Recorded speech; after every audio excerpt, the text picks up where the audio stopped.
Я просто... Не аргументы, послушайте меня. Нет, микрофон я не включу уже. Екинчи микрофон.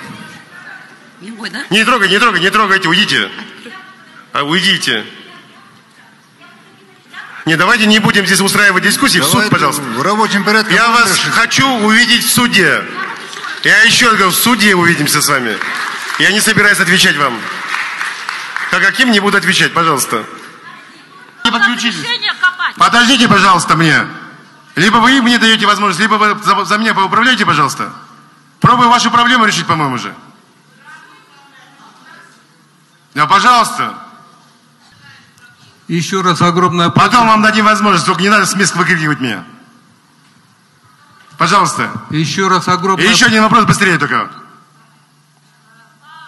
Микрофон включите, пожалуйста. По освещению. Акимат не ставит приоритет строительства государственных детских садов. Я прямо об этом говорю. У меня проблема другая, что в соответствии с законом я должен обеспечить детей школами. Вот школами я занимаюсь, а дети от 1 до 6 по возможности будем двигаться. Как только окно будет возникать, будем двигаться. Еще раз говорю. Рахмет. Время потеряли. Акимның мүмкіншілігі жоқ ондайда шығуға. А енді не істейді халық? Онда заңға өзгерістер енгізуіміз керекпіз бірге. Пожалуйста, онда заңға өзгерістер. Онда мен де осы полосаны хотя бы орталық органдарды білесіз ғой, Министерство экологии деген бар, соған жазыңыздар.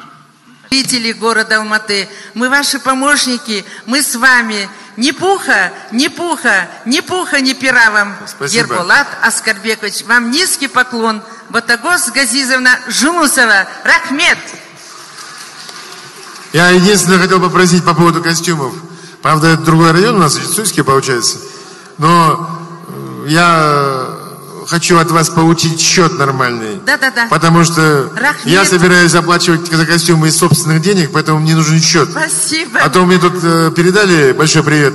Наш коллектив. И поэтому вы нормально все сделаете, и тогда мы будем дальше работать. Рахмет. Наш коллектив любит вас. Спасибо большое. Дай Бог вам удачи, здоровья, лошадиного здоровья вам. Рахмет.